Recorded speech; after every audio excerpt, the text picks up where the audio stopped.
بسم الله الرحمن الرحيم. Assalamu alaikum wa rahmatullahi wa barakatuh. Bienvenue aujourd'hui encore sur ce programme, l'émission des relations entre les musulmans et les non-musulmans. Sur ce quatrième épisode aujourd'hui, Inch'Allah, j'ai avec moi dans le studio Monsieur Amoussa Abdel Ghaffar et aussi Monsieur Rabiou Abdel Ghaffar. Moi, c'est toujours Teslim Adeyema. Et la question qu'on veut entamer aujourd'hui, c'est la question de s'adresser aux non-musulmans avec des thèmes qui sont injuriants, les thèmes insultants. Est-ce qu'on peut, en tant que musulman, donner de n'importe quel, appeler un non-musulman avec de n'importe quel terme? Il y a des musulmans qui croient toujours aussi aujourd'hui qu'il y a des thèmes que le Coran utilise pour adresser les non-musulmans généralement. Donc, la question c'est que est-ce que nous, en tant que musulmans, on a non seulement le droit, mais aussi la possibilité d'utiliser ces termes pour adresser à nos amis qui sont non-musulmans, ou même nos voisins, ou même les non-musulmans avec qui on vit dans la même communauté. Donc, j'aimerais commencer avec Monsieur Rabiou Abdel Ghaffar. Ma question aujourd'hui, pour commencer, c'est que on sait vraiment que le Coran donne les différents noms aux non-musulmans. On a les thèmes comme les kuffar, par exemple. Le Coran utilise le terme kuffar. Et pourquoi est-ce que il y a des savants qui disent que non, on ne peut pas appeler des musulmans, on ne peut pas les adresser comme kuffar ou l'un d'entre eux comme kafir. Et aussi, pourquoi est-ce qu'on ne peut pas appeler, nous les musulmans, on ne peut pas appeler un non-musulman comme kafir ou kuffar s'ils sont beaucoup selon la charia? Comment est-ce que vous allez répondre dans la charia à cette question? Ok, merci beaucoup la question que vous m'avez posée. Donc, pour répondre à cette question, j'aimerais énumérer que, comme vous l'avez dit, qu'il y a beaucoup de noms et que Allah, dans le Coran, réfère à des actes utilise pour identifier les personnes de certains actes, comme les kuffars, les munafiques, les zulum, puis le terme de fasik, puis le terme de mushrik. Donc, ce sont des termes utilisés dans le Coran. Et puis, ce sont des termes que Allah utilise pour faire référence à des faits qui sont passés parmi les êtres humains. Et puis aussi, Allah aussi a des comment dirais-je, des thèmes qu'il utilise pour retirer les gens du mal, comme le terme de Ya Ibadi, que mes savants, donc venez en repentance. Donc il y a des thèmes aussi de Ya Yuannas, puis d'autres thèmes aussi, etc., que Allah utilise dans le Coran. Mais étant qu'ambassadeur de la paix, est-ce que c'est justifiant pour un musulman d'appeler les non-musulmans qui sont des kafirs? Quand on dit kafir, les kuffars, donc kafir c'est une personne, les kuffars, il y a plusieurs personnes, donc voilà, on appelle les kuffars. Donc vous voyez les kuffars aujourd'hui, donc si vous voyez une personne qui vole, bien vrai qu'il sait qu'il vole, mais est-ce que cette personne va accepter qu'on l'appelle voleur? Donc on est ambassadeur de la paix, donc on veut promouvoir la paix. Donc, en faisant cela, donc, c'est pas nous, on doit insulter une personne et puis l'appeler kafir. Même lui-même s'il sait qu'il est kafir, même un musulman, selon eux, un musulman aussi est un kafir, selon eux, puisque ils ont de différentes foi. Donc, selon un et l'autre, l'autre appelle un kafir, et puis c'est vice-versa. Donc, vous voyez, donc en appelant les non-musulmans kafirs, je pense que c'est quelque chose qui va provoquer des conflits qui ne sont pas nécessaires, puisque bien vrai qu'ils sachent que les musulmans les connaissent comme des koufars, donc pour les appeler avec le nom, c'est quelque chose qui n'est pas normal. Okay, ce n'est pas basé sur la théologie ou la foi, mais c'est une question d'étiquette de caractère qui va amener des relations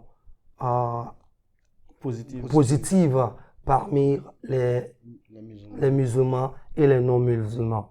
Donc, par exemple, le juriste Maliki Al-Kharafi affirmait que tout musulman qui insulte les non-musulmans a violé le pacte de protection signé entre les musulmans et les non-musulmans. Avec cette situation de Al-Kharafi, ça montre que en insultant les non-musulmans, ça peut détruire et causer des ennuis à des relations déjà établies. Donc, étant que musulmans, ça nous montre que nous aussi, on doit apprendre de cette affirmation, ne pas insulter les non-musulmans, puisque nous insultons pas nos dieux. Voilà pourquoi on a des guerres religieuses aujourd'hui. Un cas d'une fille qui a insulté le prophète Mohammed sallallahu alayhi wa sallam. On a vu la réaction des musulmans. Donc, ça se fait la même chose de la manière. Donc, en insultant une personne, en l'appelant des noms qui ne sont pas normaux, ça peut causer et détruire des relations qui sont tellement précieuses et déjà établies. Donc, merci beaucoup. Cela est très important. J'aime beaucoup ce que l'imam Al-Kharafi disait parce que cela montre même la qualité, la valeur protective de l'islam, des relations entre les êtres humains, non pas seulement comme musulmans et non musulmans, parce que si nous sommes des musulmans, nous ne sommes pas des seuls êtres humains qui vivent dans ce monde. On vit avec les autres. Et il faut apprendre à vivre avec les autres dans la paix. Merci beaucoup pour cela, monsieur Amoussan. Je ne sais pas votre avis sur... Alhamdulillah Rabbil Alamin. Vous savez, tout pacte, toute relation déjà établie, ceux qui ont établi cette relation-là, ils ont fait des efforts pour arriver à cette fin-là. Parce que s'il n'y a pas ces relations de paix, ces pactes de paix, de protection que nous avons, et bien sûr, tout ce que nous avons comme héritage avec nos prédécesseurs en islam, on ne les aura pas. On ne les aura pas. Donc, il est très important d'éviter tout mot injurieux. D'ailleurs, Allah subhanahu wa ta'ala a dit dans le Coran, Surah 42, verset 11, je vais prendre seulement des points dans ce verset-là. Le verset 11 de la Surah 49. Allah a dit, ô vous qui avez cru, ne vous dénigrez pas. Vous savez, les mots qui dénigrent.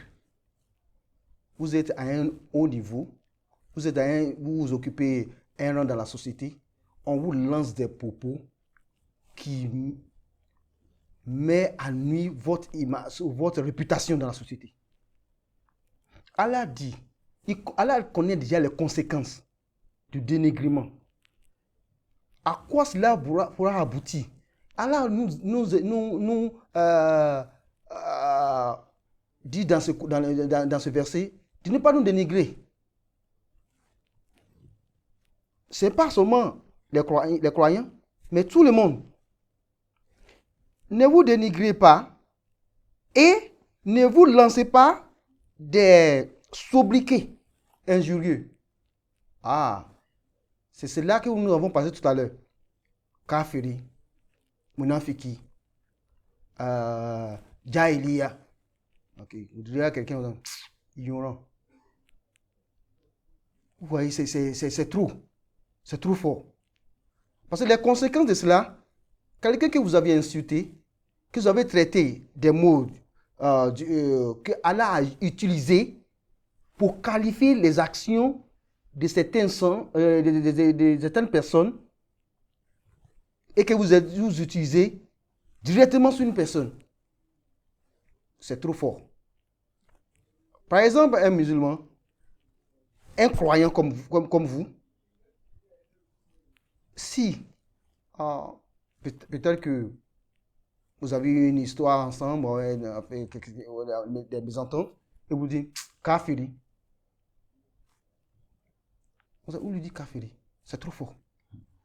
Et si il n'est pas du genre, il n'est pas parmi les gens qui patientent, il va vous lancer aussi ce qui est plus grave que cela. Il faut éviter. Il faut que l'harmonie, cette paix-là qui règne là, continue de régner. Et puis aussi, il faudra vous rappeler dans le temps du prophète Mohammed sallallahu alayhi wa sallam, vous comprenez que le fait que nous plaçons dans nos têtes que sur les kafiris, je ne peux plus avoir affaire avec lui, tout ça, c'est trop fort. Il ne faudrait pas agir ainsi. Le prophète Mohammed sallallahu alayhi wa sallam était assis avec ses disciples lorsqu'on faisait passer un cadavre. Le prophète Mohammed sallallahu alayhi wa sallam s'est levé en guise de quoi? Du respect. Les Sahaba lui ont demandé, oh prophète, tu t'es levé, celui qu'on envoie là, c'est un kafiri. Un kafiri? N'est-il pas un humain comme vous? Kafiri, le fait de me croire, c'est entre lui et Allah subhanahu wa ta'ala. Mais pour le fait que nous appartenons au même groupe, être humain, il lui doit ce respect. Vous voyez ça? Mais toi, si le prophète Mohammed sallallahu alayhi wa sallam, que tu suis ses enseignements, agis ainsi. Le fait que toi, tu prends pour l'autre comme ton ennemi parce qu'il ne suit pas ta foi. S'il vous plaît, un petit mot ici. Parce que si le prophète sallallahu alayhi wa sallam s'élève pour un cadavre, il n'est pas en vie, il est déjà mort. Il est déjà mort. Mais vous voyez, quand tu as un homme vivant, qu'est-ce que vous pensez qu'il va faire? Vous voyez, c'est à un mort, une personne qui est déjà mort, un cadavre, il s'élève en respect. En guise de respect. Et si la personne était en vie? Vous voyez, donc c'est une grande leçon qu'on voit que le prophète sallallahu alayhi wa sallam nous enseigne. Très très grande leçon que nous les musulmans on doit suivre dans cela. Même si la personne meurt. Et regardez aussi, on dit que lorsqu'une personne est en vie, faites attention de ne pas dire la personne est kafir. Parce que s'il meurt musulman, parce qu'il a la possibilité que la personne avant de mourir devienne musulman.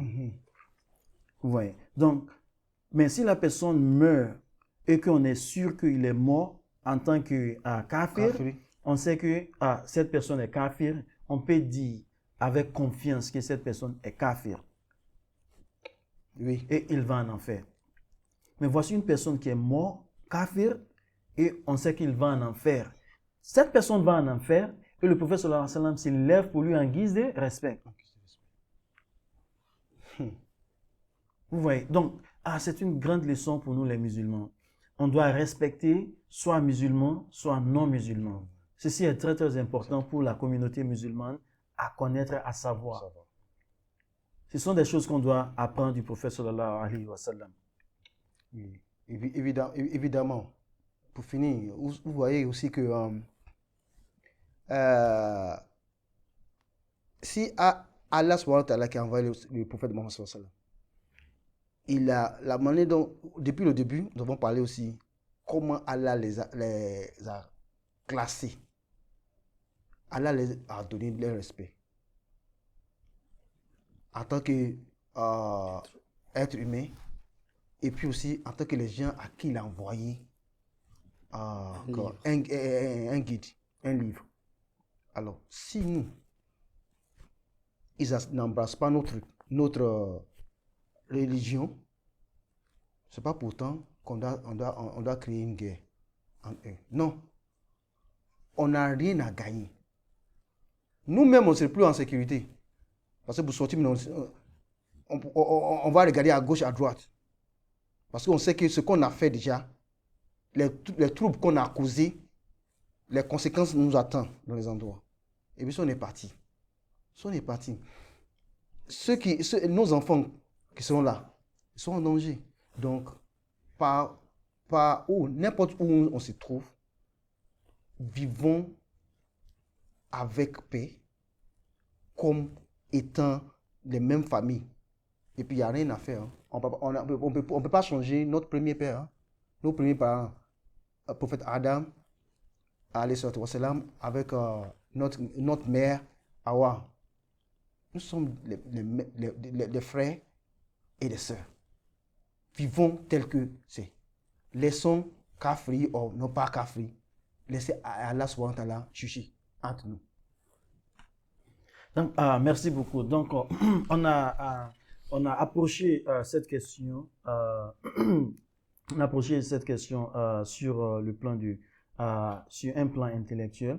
Bon, moi, j'aimerais savoir dans la charia, si dans le plan des maximes juridiques de l'islam, comment est-ce que on peut répondre à cette question avec même des supports, des évidences dans les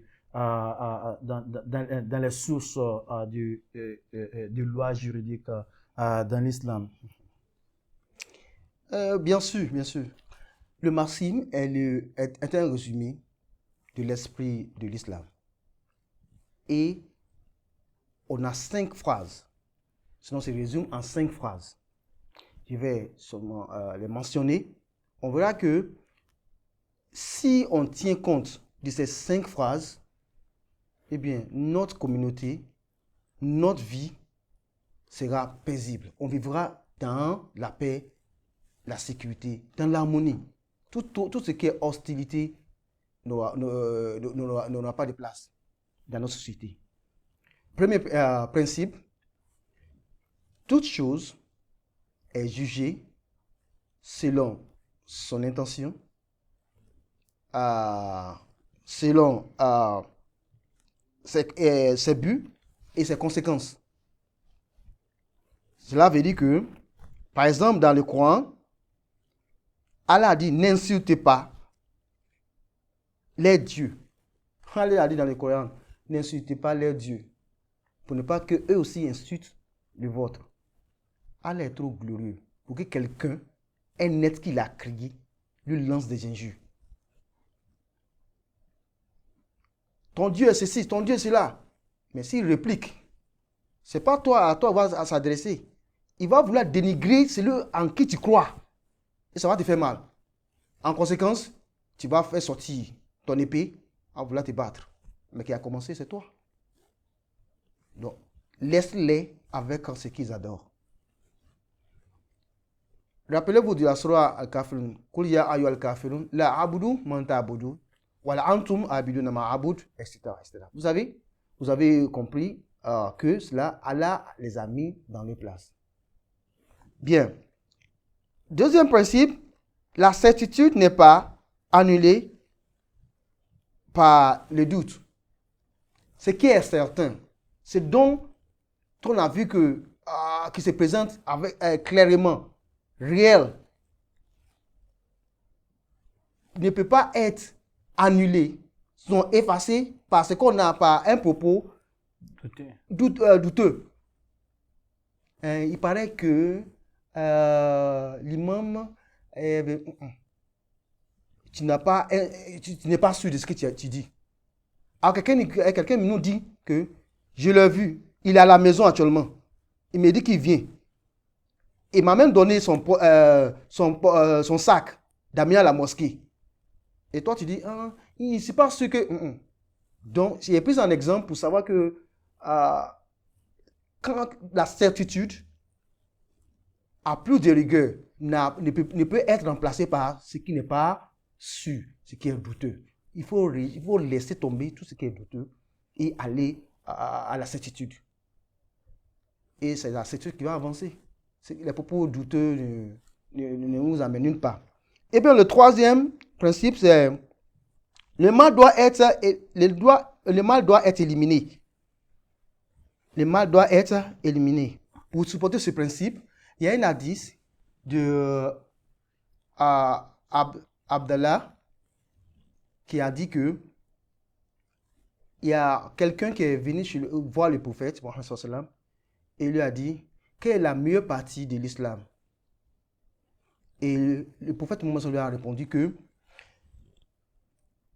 la meilleure partie de l'islam, c'est celui dont la main et la langue ne représentent pas un danger pour l'autre. Vous savez que la langue, lorsqu'on a parlé de tout à l'heure des propos injurieux, la langue peut être une arme destructive. Lancer des mensonges. Cette maison, aller dans notre communauté, lancer la même chose, et puis détruire, et créer la guerre, et puis rire. La main aussi. Cette main que vous avez, qui enlève les dangers du chemin, c'est cette main aussi qui peut être utilisée pour déposer le danger, un piège sur la route. Regardez. Tabat yada bilabi wataba. Vous voyez ce qui s'est passé là? Donc, il faut utiliser ta langue et ta main pour sauver, non pour détruire. Le quatrième principe, faire de grands efforts pour une vie meilleure, sinon pour une vie de paix. Cela veut dire que cela concerne plutôt les endroits où il y a des conflits interreligieux. Là où il y a des remue-ménages, où on s'entretue, vous allez là-bas, vous faites tout possible, tous vos devoirs pour que la paix revienne. Vous réconciliez les uns des autres pour éviter que les gens humains soient détruits.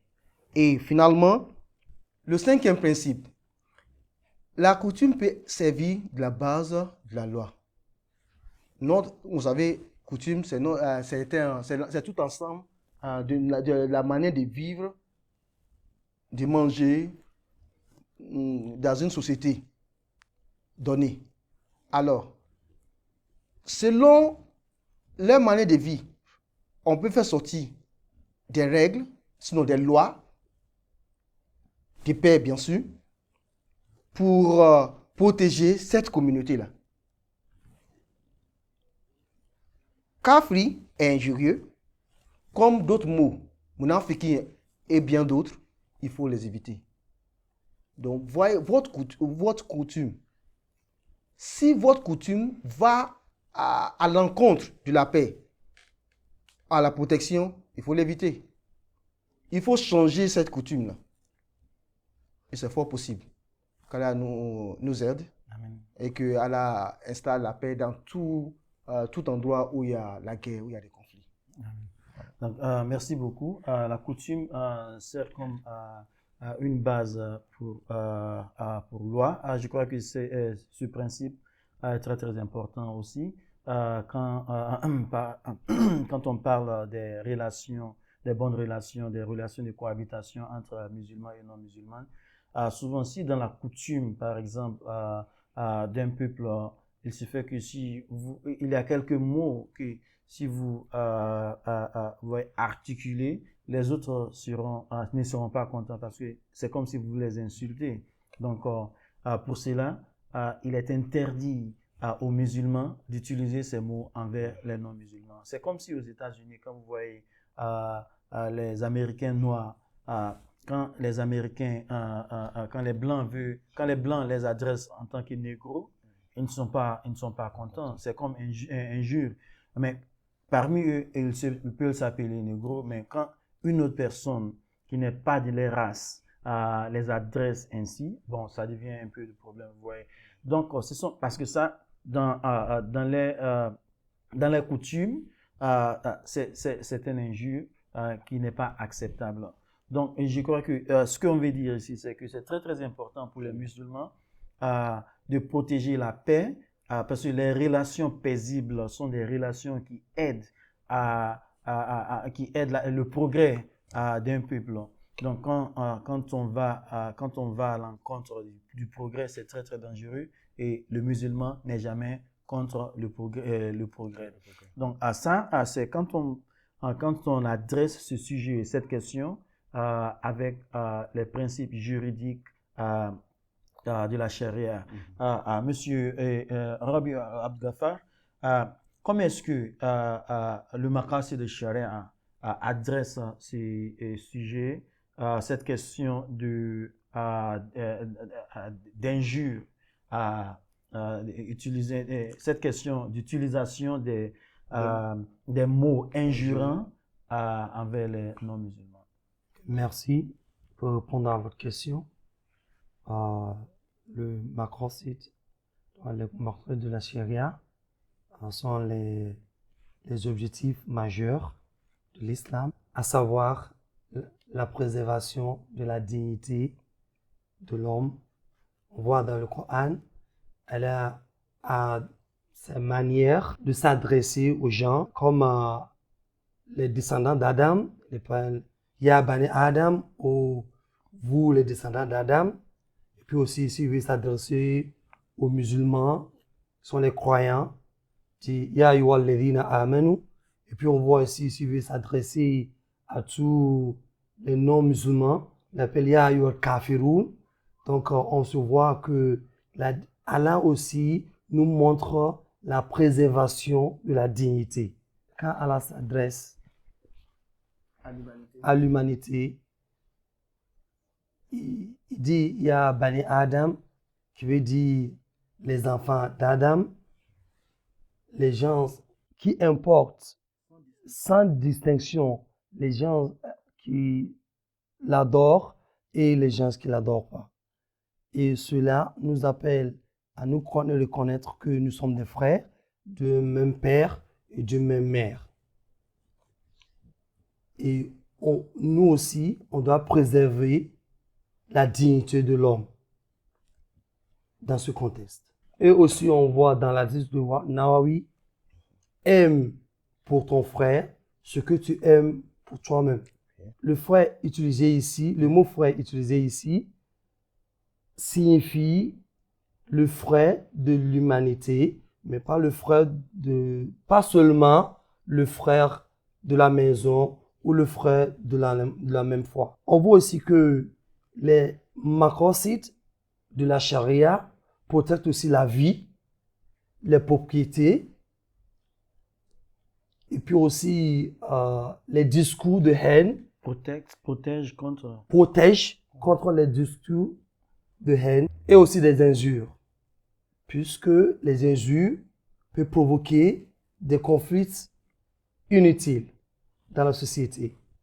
On voit aussi partout dans le monde aujourd'hui tout ce qui se passe avec les injures, peut-être les injures des prophètes, les injures d'un autre Dieu d'un Dieu à l'autre. On voit tout ce qui se passe dans le monde aujourd'hui. Donc, les maqasid de la charia protègent tout cela. Pour conclure, on voit que les maqasid de la charia nous donnent de bons guides pour mieux être à l'aise et vivre paisiblement dans nos communautés, dans nos nations, dans nos familles, puisqu'on a des frères qui sont de différentes religions. Donc, avec l'application Des principes. des principes de la charia.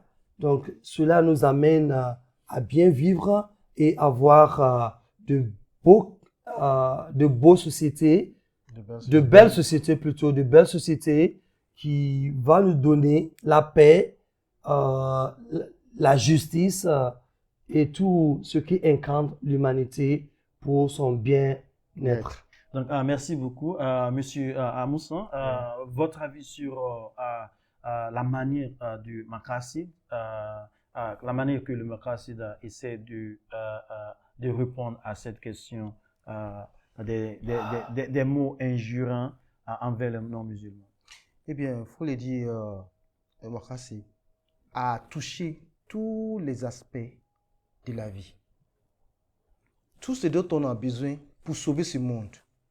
Vous savez, s'il n'y a pas ces principes, s'il n'y a pas des livres tels que le Coran, les hadiths, et aussi ces livres qui sont bien dérivés de ces deux livres, ou sinon du Coran et des sunnahs du prophète, et bien sûr, les enfants, la génération qui va naître dans cette société sera à la débauche. Vous savez, Allah a dit dans le Coran que au jour de Yawm al-Qiyamah, qu'il y a des enfants qui vont demander à Allah de doubler la punition pour les parents. Parce qu'ils les ont trompés. On les a pas mis sur la bonne voie. Et bien sûr, tout commence par ici. Si le père a dans son cœur la haine pour l'autre, la femme, qui est la mère de cet enfant dont on parle, n'aime pas sa voisine, cherche toujours à la nuire, et bien sûr, il va entraîner l'enfant qui regarde les parents en tant que le modèle. Le modèle à copier, à imiter. Il va penser que c'est très bien d'agir ainsi. Et bien sûr, ce qui va sauver l'enfant? La haine va se répandre dans la société comme ça. Quelqu'un à qui vous avez fait du mal ne va pas vous regarder, va aussi chercher à vous attaquer autrement. Donc, vous voyez, l'autre aspect de la vie que le Maqasid a touché encore, c'est l'honneur. L'honneur et la dignité, vous avez mentionné ça, et la protection de Dhimma. Et sinon, les droits des citoyens. Ça aussi, c'est très important. Les droits des citoyens. Quand on parle des citoyens ici, tout le monde, y compris, parce que là, il n'y a pas le choix des musulmans et des non-musulmans. Donc, c'est très important. Et nous devons appliquer ces principes pour que notre société, sinon le monde entier, ne soit pas à la dérive. Et nous avons encore le temps, hein, parce que c'est trop tard. Nous avons encore le temps. Si nous avons décidé de sauver ce monde, commençons chez nous, dans nos foyers, et bien sûr, on va sauver le monde en un rien de temps. La manière dont un seul mot injurieux peut détruire le monde en un rien de temps, comme le feu consume des choses, ce même mot-là peut aussi réparer des choses qui sont déjà gâtés. Sont déjà gâtés. Que Dieu nous aide. Amen. Que Dieu mette dans nos cœurs à l'amour pour l'autre et qui éradique totalement la haine. Amen. Ah oui, je crois que souvent aussi, il faut même commencer à enseigner l'islam par enseigner le Maqasid, même eux-mêmes les Qawaid fiqhiyya. Exactement. Parce que ce sont des études qui montrent la valeur de l'islam dans la communauté. Parce que malheureusement,